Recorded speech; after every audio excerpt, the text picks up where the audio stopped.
All right, so it's become a nightmare down here in terms of trying to get anything kind of sorted. I need to get the other shelves put up because at this point I got a lot of stuff out of order and it's driving me bananas. Okay, so the only thing that I have sorted out is the Stanley Kubrick films, the Alfred Hitchcock films, the Chuck Norris, the Charles Bronson, and that is literally about it. Oh, and all some of my exploitation films got peppered in there. It looks like.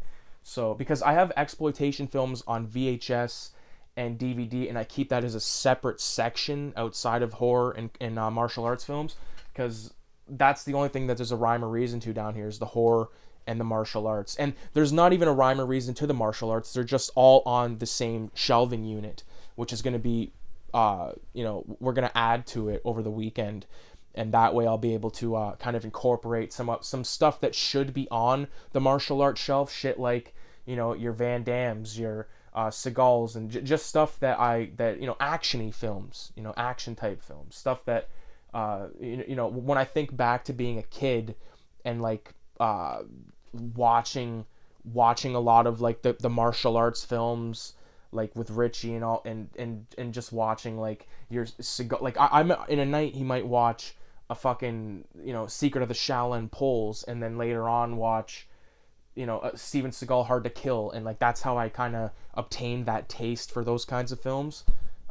It's crazy when you think about shit, because basically everything I have down here was in one way or another influenced to me by someone in my life, which is pretty cool in a way, because it, like, this collection, the way I look at it, nobody else has the same collection as me, and I think that's fucking cool, and that goes for everybody else out there.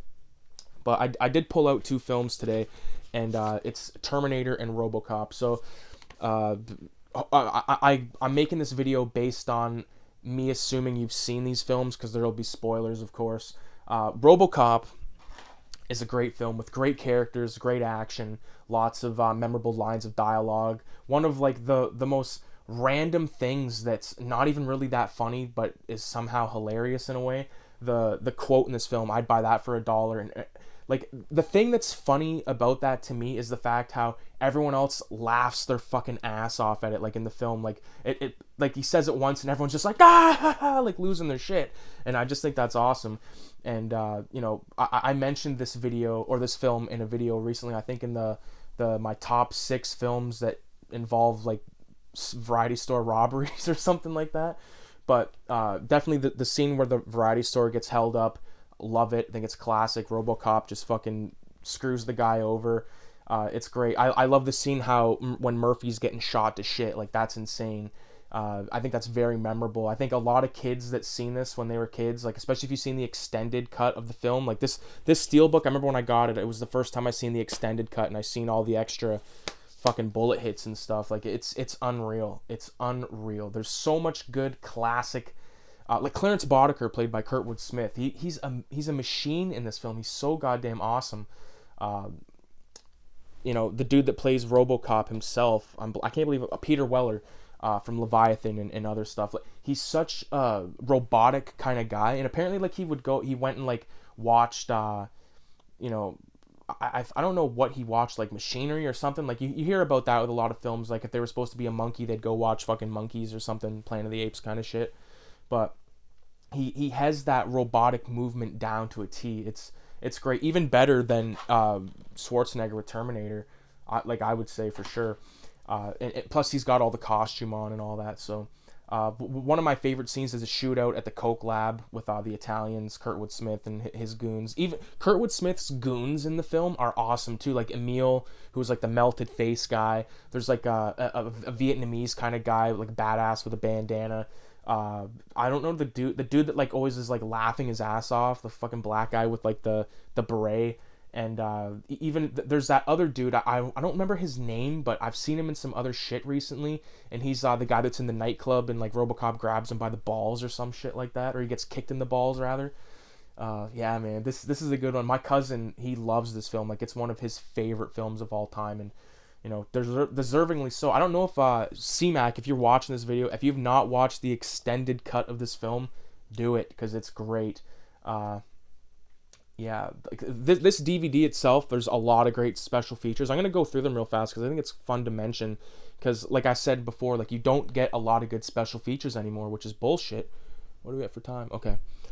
Commentary with director Peter Verhoeven, writer Ed Neumeyer, and executive producer John Davison. Flesh and Steel, the making of RoboCop featurette, shooting RoboCop featurette, making RoboCop featurette, the boardroom storyboard and commentary by animator Phil Tippett, deleted scenes, photo gallery, original theatrical trailer, TV spot. On disc 2, you got the extended cut, and you also have Villains of Old Detroit featurette, special effects then and now featurette, RoboCop creating a legend featurette. So within these featurettes, I learned about like cool matte painting processes and all that stuff. And if you're not sure what matte painting is in film, look that up. Look up how they do it. It's amazing. Better yet, get your hands on this. I think they're Arrow Video or Scream Factory put out RoboCop recently, or like in the last couple of years. I think you can pick that up. They probably have all the features. They usually do that. They carry over. And Arrow, of course, all those like good like genre companies, they are so good at putting out like every fucking feature in existence, man. It's great. So RoboCop, everybody loves it. Next we got Terminator, which is another film that I grew up with, but I grew up more with Terminator 2. And I always thought this film was pretty freaky because I think the tape that my uncle showed me this film, it was like a taped tape and it was extra dark. And it just made for like an even scarier film. And it freaked me out, definitely. And I always think that Terminator 1 is more of like an insane slasher film more than it's a slasher film with a cyborg. Like the scene where he pops the eyeball out, like all that shit. And you know, when he buys the guns from, I forget that actor's name, he's a good character actor, and you know, he's like, we close early today, and then he's, you can't do that, and Schwarzenegger's just like, wrong, fucking blows him away.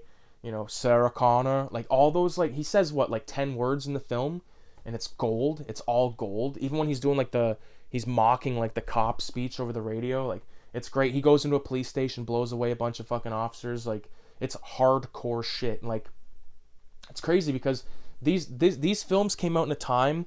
I should definitely mention that RoboCop takes place in the near future, and RoboCop himself is like a family man whose life is just completely fucked.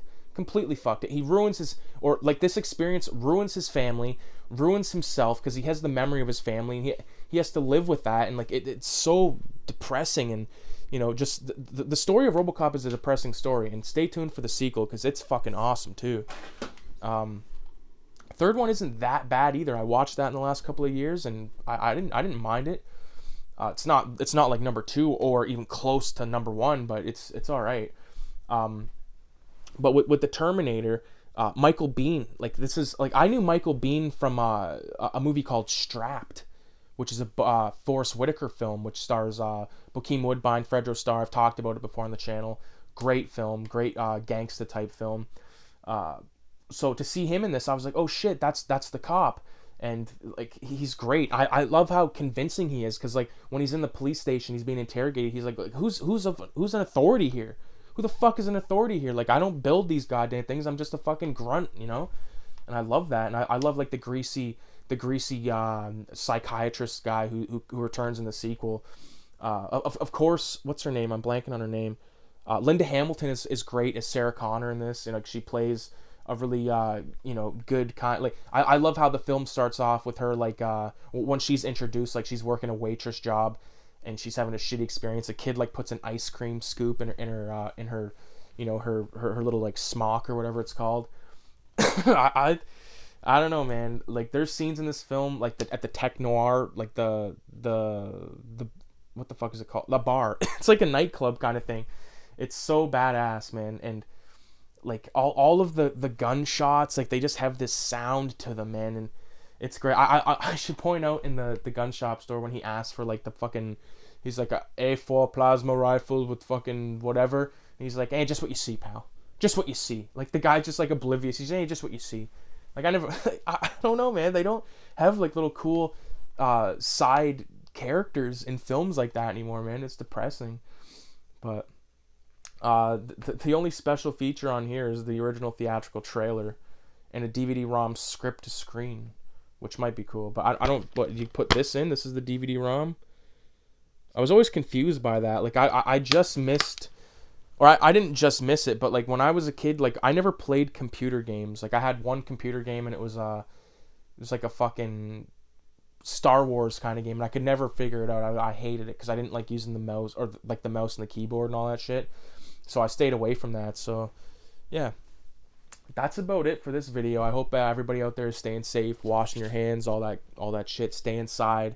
Don't fucking take your kids outside. Don't leave unless you gotta, kind of thing. You know what I'm saying? So with all that being said, thanks for watching and adios, amigos.